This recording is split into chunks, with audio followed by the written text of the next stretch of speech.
Today, my guest is Dr. Sureya Hendrick, principal of Shaw High School in Columbus, Georgia. Dr. Hendrick, welcome.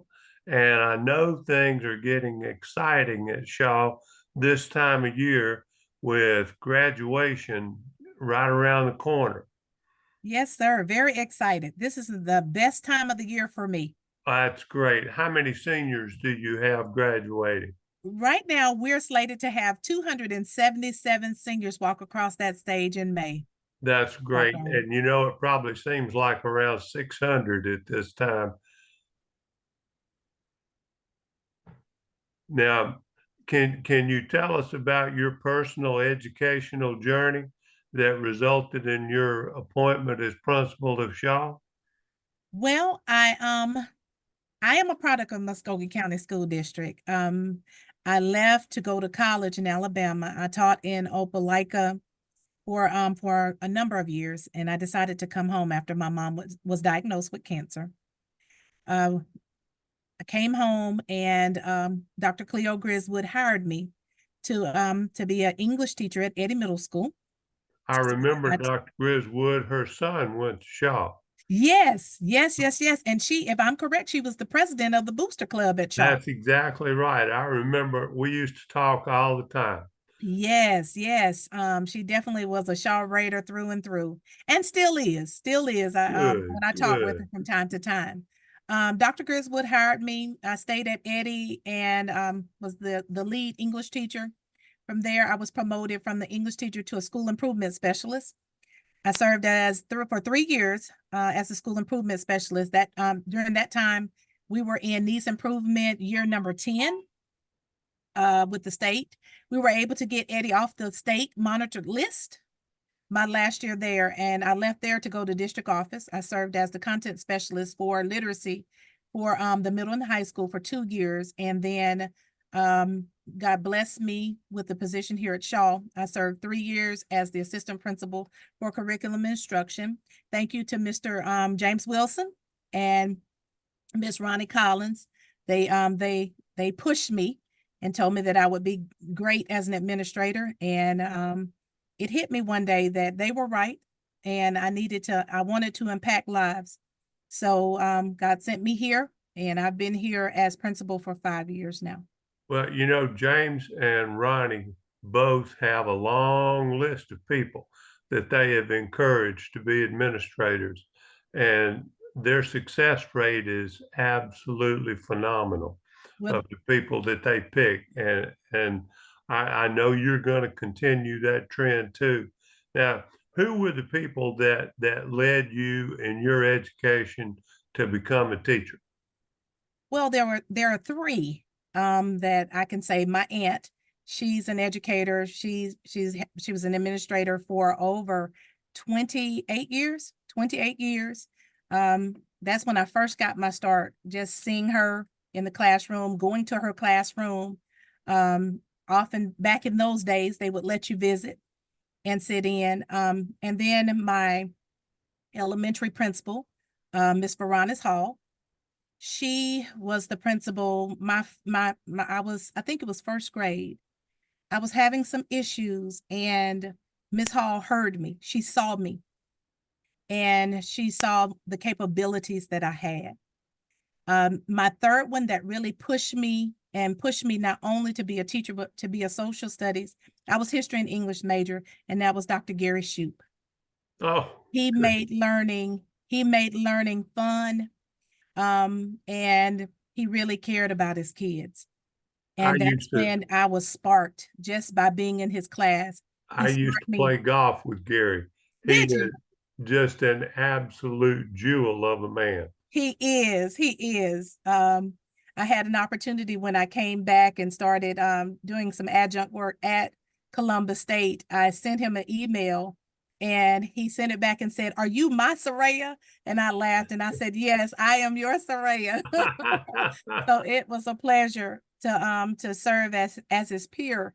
But those three gave me the foundation. They sparked that fire in me and the desire to want to teach. It's amazing to me that practically everybody in education and educational administration can point out at least one, two, or three people in their educational process that hit that spark and made that difference in their lives. And I'm glad to hear that you're no different. And you certainly had some influential people on your side back then. Now, I have been let, blessed. let me ask you this. Who are you mentoring? I mean, you don't have to give me any names. Just tell me that you are. Yes, sir. Well, my assistant principals, and I have teachers throughout the years, that I have mentored, and continue. So if they want to learn, I tell them all the time, I'm a master at nothing but a resource for everything. That's great. Well, I'm convinced that if we're ever going to solve this teacher shortage, that part of the problems can be solved by our recruitment of students and prospective teachers and administrators from within our own schools and our systems. And we have to be those ambassadors to help solve the shortage that's already here. I agree. I concur. It starts Well, from within. now, how many students total are at Shaw this year? This year we have 1,176 students. That's grown over the last few years, had Yes, sir. Yes, sir. And growing. We're projected next year to be at 1,200. Oh, that's wonderful. That's absolutely wonderful. It's it adds exponentially to the problems, but it also means you'd have an even greater chance to succeed. Correct, correct. It says that what we're doing is working, and we're trying to bring back that old Raider spirit, that old Raider, just the pride in being a Shaw Raider. Yes, ma'am. And the That's kids are important. doing it. That's important. And what is your current graduation rate? Dr. Arnold, I am proud to announce that this past year we had the highest graduation rate in the history of Shaw High School. We were at 93.5%. Excellent. Excellent. The way they count that, it's amazing to me that anybody that can be is ever in the 90s. And if you're at 93, that means you and your teachers are certainly doing something right. We're trying. That's great. Now, can you talk about some of the awards that your students have achieved this year? Well, one of the awards I'm really proud of our academic decathlon team. They actually placed second place. We've been back-to-back winners over the years, and we like to share the wealth. So this year we came in second place, but we did qualify for a state competition. We Good. we have been chosen as the military flagship school this year. Ah, So that's great. this has been an award we've been working on for the last 5 years, and it's chosen from the Department of Education. So the state superintendent of education, Dr. Woods, will actually be out. He's coming to visit us in May to present us with that military flagship banner. If you don't mind, let me know that date later on. I Will would do. love to see Richard and just let him know how much I appreciate his efforts. Yes, sir. I will definitely let you know. It will be in May, and we will send an invitation out to you. I appreciate that very much. Now, Also, we were the CyberStart America school, one of the CyberStart America schools for the state of Georgia. And I am proud because when I first came in, Dr. Arnold, let me turn this down. The kids are doing the announcements. that's fine. Afternoon announcements are something that I used to enjoy as much as anything else. That and standing in the halls and talking to kids as they went by.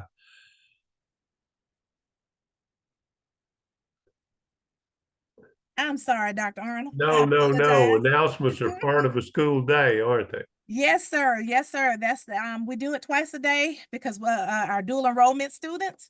So we try to make sure we get the information out to them in various modes of communication. Wonderful. Yes, sir. Wonderful. What I am super proud of though, when I first came here to Shaw, we only had 5 AP classes.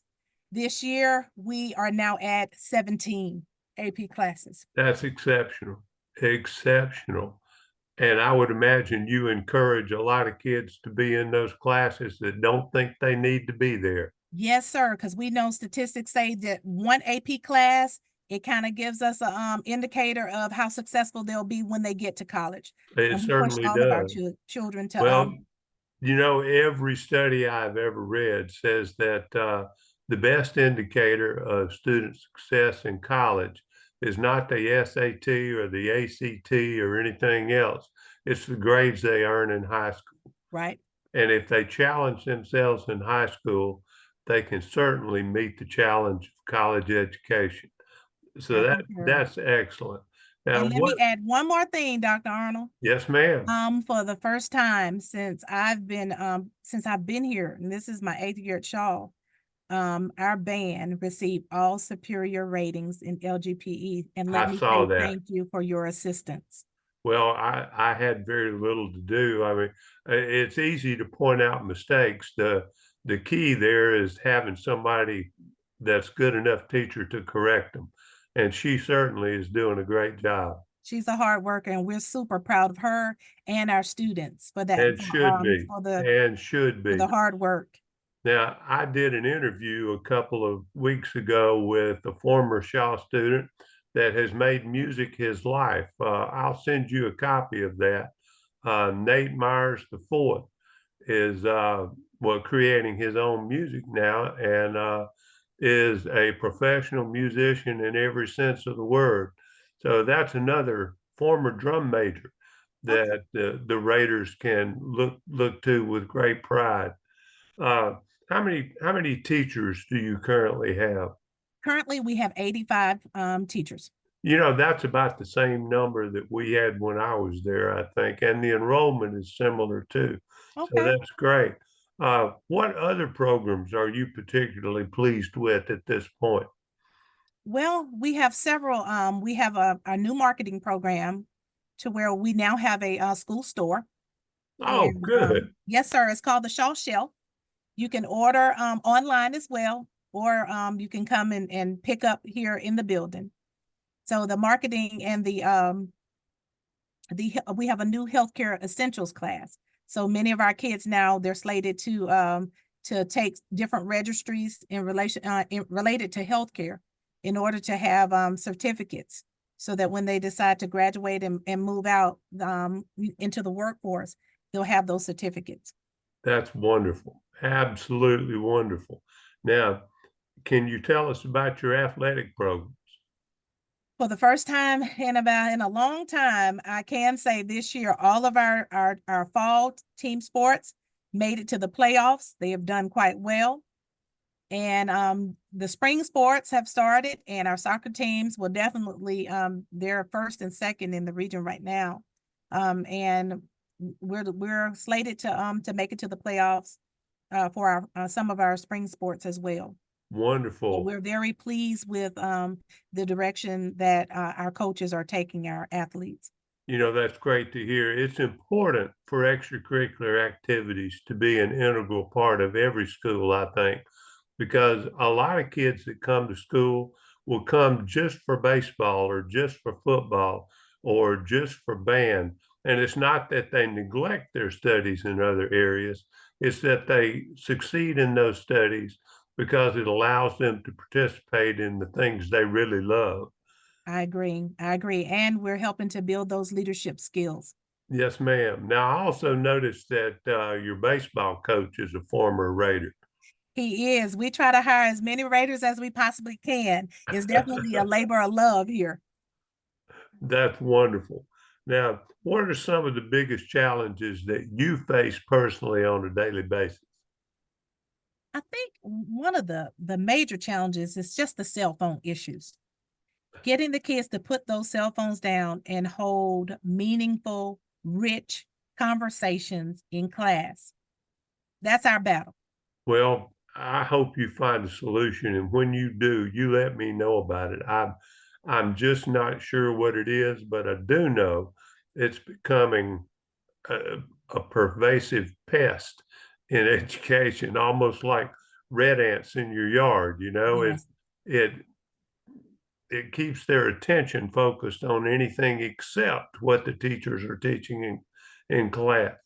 And Sure. I hate that. I understand the need for them. I understand the importance, but I also understand they're neglecting a lot of important things by focusing on that little screen for so long every day. Now, Definitely. what are you having any issues with finding substitutes?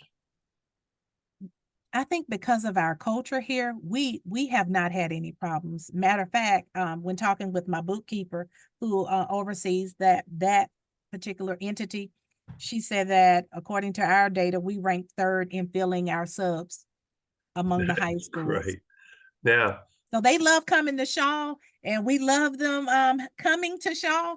So we try to make sure that they're comfortable, they understand what our procedures and protocols are, and we have no problems. We're grateful for all the subs that come here.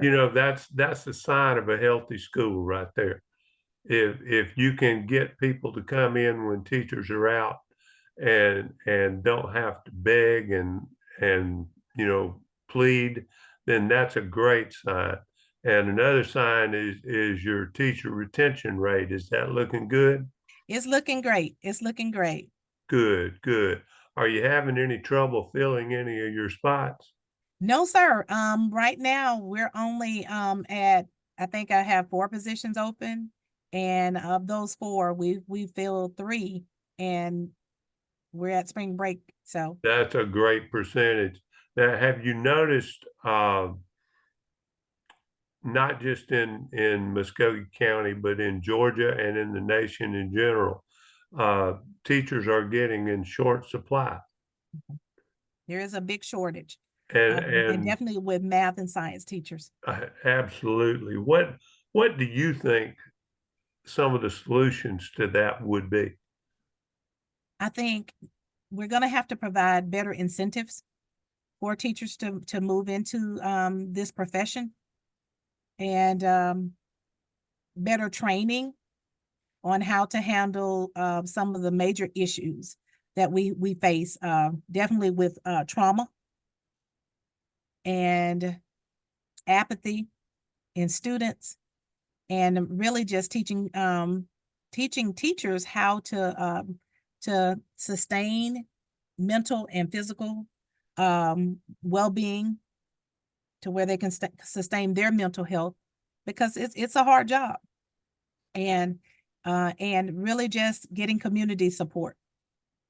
I Yeah, think if we do that, and have those entities in place, I think our profession will be one where people will once again want to come, but really just allowing teachers to come in and truly just teach, and not have to deal with so much paperwork and other things that kind of bombard us and keep us inundated and frustrated. you're right about that. And sometimes administrators need to look at what they ask teachers to do. Before you add another job, you better take away at least one more. I'm learning. I'm learning. Yeah, Yeah, you definitely have to give permission to deduct. that's right. Hmm. If Yes, sir. if your if your retention rates and teachers are good, then you're doing the right thing with them because teachers, like students, vote with their feet. I agree. And as I tell my teachers all the time, their presence matter. Oh, They it matter. certainly does. Yes. That's great. Now, how talk to us about your community support. We have great community support. This year, we brought on a new community partner, Goodwill, has partnered with us, and they have joined with my teachers. They provide us with guest speakers. We're in the process now. We have a Goodwill representative. He's working with our economics class. So at the Uh, end of at the end of April, all of our seniors will actually get the information that's needed on tax codes, the various tax codes. So we actually did a game of life last month, where the students participated in the game of life, and our Goodwill partners were there to sit at the table and to assist and support them as they went through the various tables with the game. One of the most effective economics lessons I ever saw was many years ago, a teacher there came up with what she called promonomics, where students had to work out what they and their dates were spending Wow. on the prom. And they multiplied it by the number of students from Shaw, and then they multiplied it by the number of high schools in Columbus that had proms. Oh, And the wow. figures were astronomical. And they were so surprised. And I thought, if that doesn't teach kids about economics, I don't know anything that will. But it's great that we have those activities for students. By the way, when is your prom? Our prom is April the 20th, right after we come back from spring break. And I know they are excited. They're very excited. We had a prom expo, and of course, every year we do a prom fashion show on what to wear or what not to wear for prom. So That's great. it's in the air. It's in the air. You you give positive and negative examples. That's wonderful. Right. That's great. Now, do you have a 5-year plan for your school? I do. I do. My leadership team and I, we sat, and after looking at our curriculum needs assessment, we came up with a 4 to 5 year plan, and it's an academic and a cultural plan. Our academic plan is that I want to make sure that 100% of my teachers are trained, but 80% of my teachers are effectively utilizing Tier 1 instruction. When you have strong Tier 1 instruction, that's when you see the academic gains and growth among our students. For the cultural goal, our goal is to implement the new restorative practice model that we have embraced and adopted. We adopted it last academic school year. So we're rolling it out in phases. And I believe my old friend Eddie Overton is one working with you on that, is he not? Yes, sir. He's one of my facilitators. He actually works with my parents when we bring our kids back, and we call them restorative circles. Well, It's Eddie hired me in 1996 as an assistant principal, and I hope he never regretted it too much. But I do remember he and I spent a lot of time together while he was teaching me what to do and what not to do. Sometimes it seems like the not to do was the longer list, but he was a great teacher, and I always appreciated his time and effort in that process. Well, from what I hear from the alumni, you both were awesome administrators, and I'm trying to get on that list with you guys. I'm sure you're well on your way. Now, what's your 5-year plan for Dr. Hendricks? Well, this is my 27th year. So I'll have 3 more before I, hit that 30 marker. But I'm Dr. Arnold, I'm in the whatever of God. I want to be where I'm supposed to be at the times I'm supposed to be to touch the lives of people I come into contact with. So I can't really say where I'm gonna be. I'm just gonna say I'm in the whatever of God, and wherever he leads me, that's where I'm gonna be. That's such a great answer. I am glad to hear that you have that to rely on. Now, you and I talked a few weeks ago about what you are personally doing to take care of yourself. And I know you remember, or I remember that you said prayer was one of those things. Definitely, definitely. More than once a day. But I do have a meditation time. That's when I wake up in the mornings before anything gets started. I do meditate, and Good. I pray for my kids. They're always number one. For my teachers, for my parents, for my family and friends, and my neighbors and church members. That's the number one thing I do before I get my day started. What a great routine. It And keeps me grounded. I hope I hope enough people at your school know about that and can follow your influential lead on that. Now, is there anything else that you'd like for us to know about you or about Shaw? Shaw is an amazing place. As I have spoken with class after class after class. There are two, I would say, I look for patterns. There's two patterns that I have seen as I've heard and wrote down. Number one, family. The Raider family is second to none. And number two, academic excellence. And that's what we're striving for. And we're going to bring Shaw back to the old way it once was. And we're working hard to go back to that Raider nation that you once knew and that others that came before us once knew. Well, wonderful. You So know, keep your eyes on us. if there's anything I can do to help, all you have to do is let me know. Yes, And sir. I certainly enjoyed talking with you today. It's been And a pleasure. I appreciate your candid opinions and statements. And I am proud to see that you are doing the right thing for the students and teachers and parents at Shaw High School. Thank you, Dr. Arnold, and thank you for all that you do for us. We appreciate you and we honor you. Well, thank you very much. You have a great day and make somebody smile this afternoon. Yes, sir. Many blessings. Thank you. Bye-bye.